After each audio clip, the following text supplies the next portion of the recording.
Today, we are joined by a great friend of Coast that we are very fortunate to have as one of our advisors.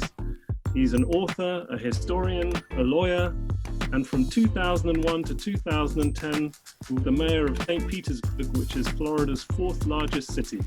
I'm delighted to welcome Rick Baker. Hello, Rick. Morning, Adrian. Morning, Pierre. How are you all today? Morning, Rick. I should just point out that we also met through motorsport, and would I be right in saying that there is a hint of gasoline running through your veins? Yeah, as you know, Adrian and Pierre, I was when I was growing up as a boy, I lived for a number of years about a mile from the Speedway in Indianapolis, and there's just a law in Indianapolis that you can't live that close to the circuit without becoming a big IndyCar fan. So yeah, I'm an IndyCar fan. That's great to know, Rick, and I have a feeling that you might have been responsible for bringing a certain race to St. Petersburg. Well, when I became mayor, we put a team together specifically with the idea of bringing an IndyCar race to downtown St. Petersburg, which was kind of a crazy idea at the time because IndyCar had never run on anything other than an oval up until that point. And so it was a process of first convincing the local community that this was a good idea. Keep in mind, one of the circuit we wound up developing went around about a 28-story retirement condominium, and the noise from the race was not something that they were going to be pleased with. And they just weren't. The community just didn't know what IndyCar could do for the city. So you first had to convince them, and then had to convince the rest of the Tony George and Michael Andretti and Kevin Sabry and all the rest of the world that this would be a good thing. We now have, of course, the Firestone Grand Prix of St. Petersburg. It's I think we're approaching our 16th year. Running one of the most successful races on the IndyCar circuit, and it really has become an institution in downtown St. Petersburg. More importantly, it's how I got to know you, Adrian, of course, when you were working with Dan Weldon, who was a St. Petersburg resident at the time and a good friend of all of us. And so yes, IndyCar. I find it. When I was a little boy, I could stand on my front porch in Indianapolis, and whether it was the time trials or the race itself, I could hear the winding of the engines, a mile or two from my house, from the Indianapolis Motor Speedway. And the joy I've had is my children, growing up for the last 16 years, have been able to stand on their porch and hear those same cars, a mile and a half away from their house as well. So it's a joy to have IndyCar in St. Pete. That's fantastic. Thanks for sharing that story, Rick. And it's a great example of, I know, the efforts that you went to as mayor to bring world-class events to St. Pete to create a really vibrant downtown, which leads nicely into the topic for this podcast, which is how can autonomous vehicles improve cities and make them more walkable? And I know that's one of Pierre's favorite subjects. So I'll hand over to you, Pierre. Thank you, Adrian. So, Rick, we've seen the impressive improvement you brought to St. Petersburg when you were mayor. Could you tell us how was the city when you started to take responsibility, and how you brought, especially the city center where it is now? Well, thanks, Pierre. I'm a belief that a downtown is the heart of the city. We went through a period of after World War II of the suburbanization of the country, where we moved out of our downtowns, and a lot of our downtowns collapsed, and what I consider to be the hearts of the city were sick in an awful lot of cities around the country. And I think the last 20 years, I started as mayor in 2001. We really were kind of at the forefront of the reurbanization of the country. And the idea is, if you want to have a healthy city, you have to have a healthy heart. You have to build your downtown into a vibrant, active place where people can go to events and they can go to activities and they can live downtown. They can walk around downtown. It should be very pedestrian scale, pedestrian friendly. You shouldn't have to get into a car to do stuff. And if you can accomplish that, people will start to feel different about your city. You have sidewalk cafes, you have arts, museums. And when we attacked it in downtown St. Pete, we attacked it on all fronts. And this really isn't the topic here, but it's, we went after the arts and culture. We went after sports and entertainment, like bringing a Grand Prix race that's shown in 200 countries around the world, and is a great thing for the city. We did it by the little things seemingly like sidewalk cafes, but also the architecture and how you build the architecture into it. I don't like looking at parking garages from the sidewalk. I think they should be hidden, internal, and you should be able to kind of get around. We built bike paths all over the citywide, but we built them in the downtown. I think we probably have 8 bike path systems emanating out of our downtown right now, especially now in the time where we are right now, very heavily used, very active for the city. So yeah, we worked very hard to make it a place, coffee shops, restaurants, offices, workplaces, college camp. We brought a St. Pete College campus downtown. We expanded the USF campus downtown. All that stuff, brought in theaters, all that. It's an enormous effort to make it into what is now. I don't think there's any doubt about it. It would be considered the most vibrant urban core in the state of Florida right now, and it is certainly one of the strongest downtowns in the United States. Yes, thank you. That's very, very impressive. So you know that at cost, the reason why cost went into autonomous vehicle was because we were looking for, as a European, for a way to give city back to pedestrian and people rather than cars. And we don't like cities built for cars, but we like campuses and cities to be completely walkable.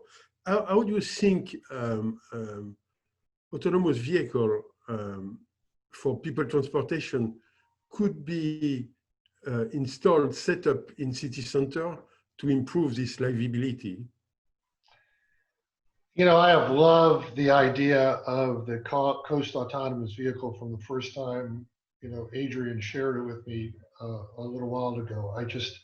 It just seems to fit what I believe cities would be. I believe if you can go someplace without having to get into a car and drive there yourself and find a parking space and get out of that car, but if you're on your own, if all of us have kind of traveled around cities around the world where we didn't have to have a car, we could just get around on our own.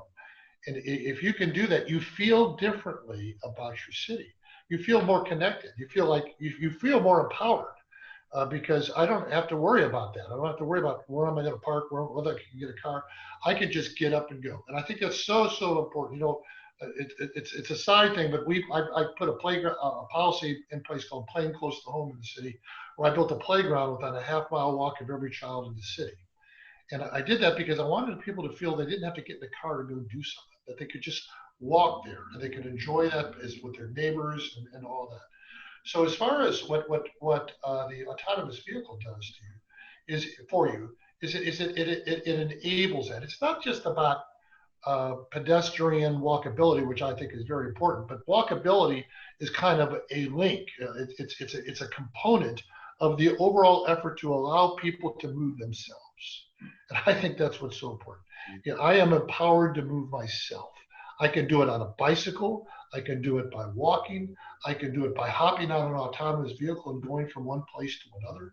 And I know that I am able to get myself wherever I want to go within whatever this community is, without having to find a car and get in a car and drive there and get a parking space, which I think disconnects you. I don't quite know how to describe it sometimes, but I really think the moment you have to get in the car and turn the engine on and put it in drive and start to go, you're disconnected from where you are to where you're going to be. You don't feel as empowered. And I don't know how to explain that, but I think it's a fact. I think that's why people love some of the European cities where they can just go and they have places to hop on and hop off and all that sort of thing. That because they feel empowered without the need for a driving a vehicle to do that. What the autonomous vehicle does is it provides you with that power. You have the power. You get on when you want. You get off when you want. You can walk to where you're going to go.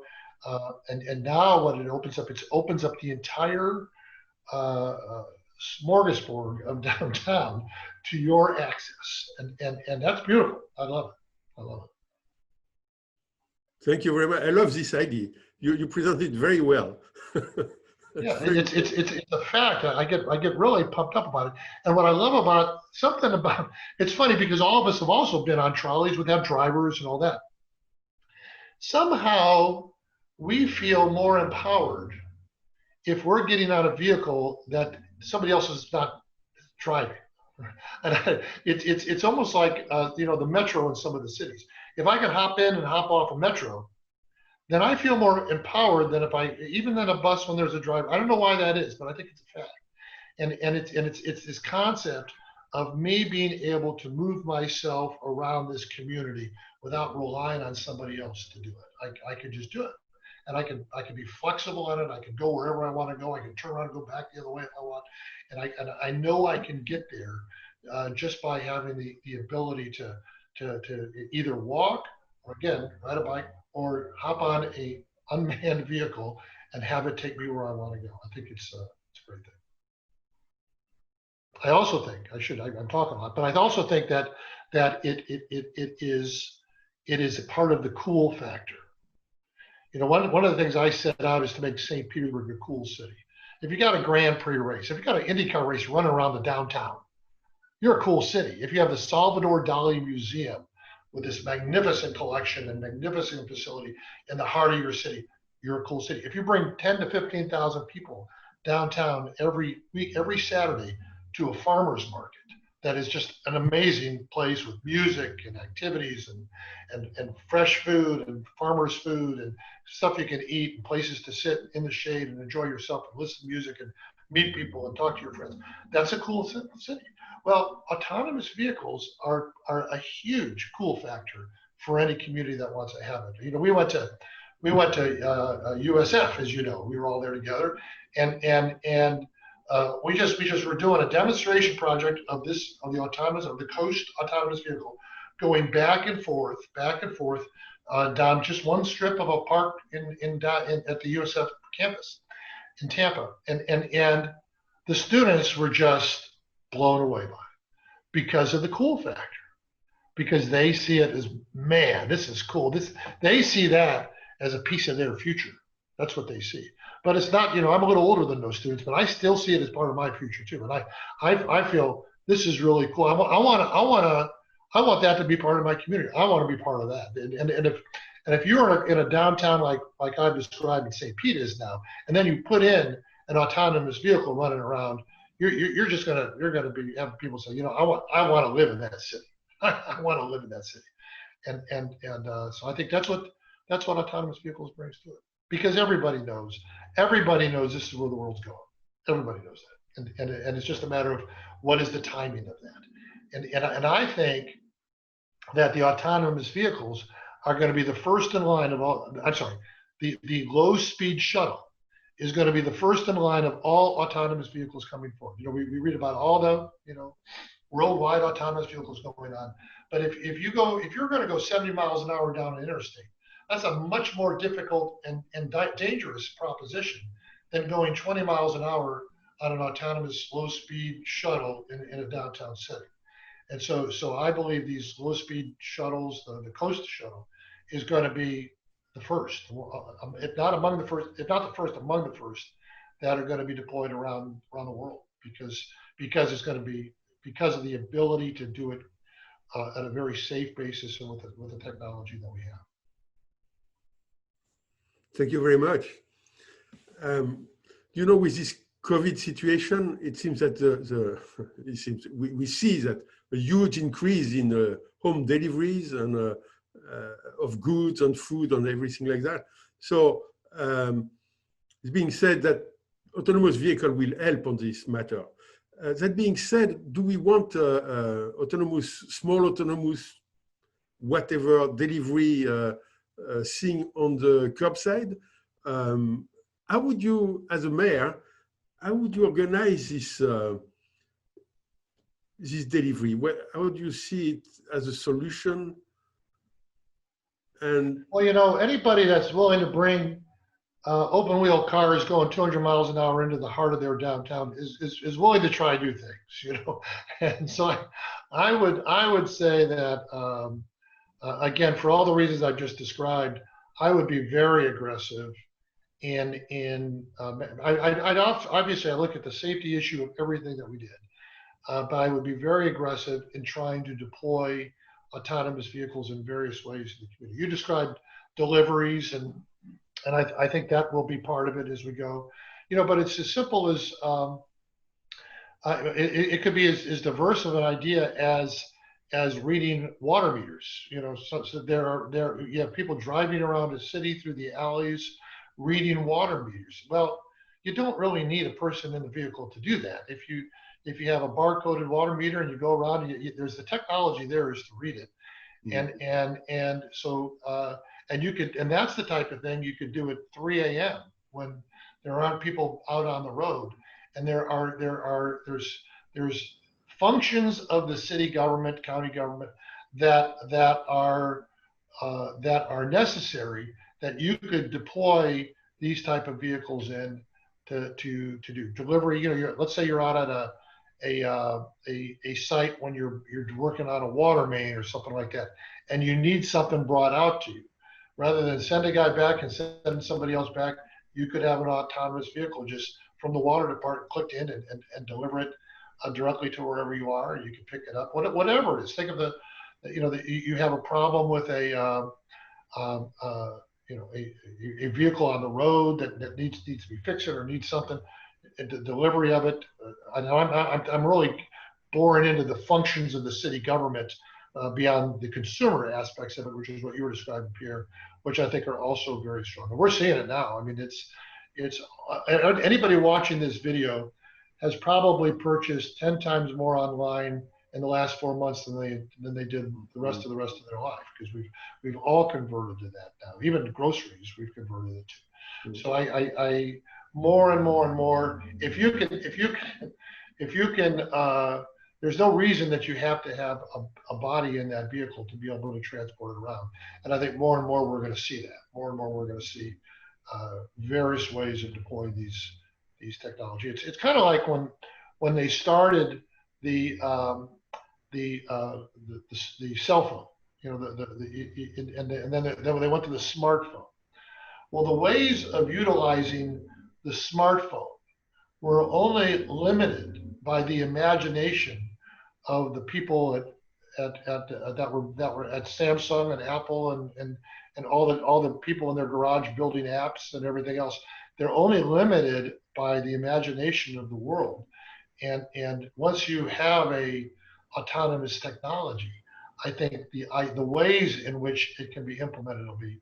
Well, I don't think we even have thought of 1% of the ways that it can be deployed once it gets out there. That's a very good analogy. I like it. Very good. Thank you very much. Adrian, anything else you would love to add? No, I think that was a fantastic discussion on walkable cities and the many applications for autonomous vehicles to benefit the urban environment. So, Adrian, can I bring up one other thing, please? Of course. Because I was thinking about this last night.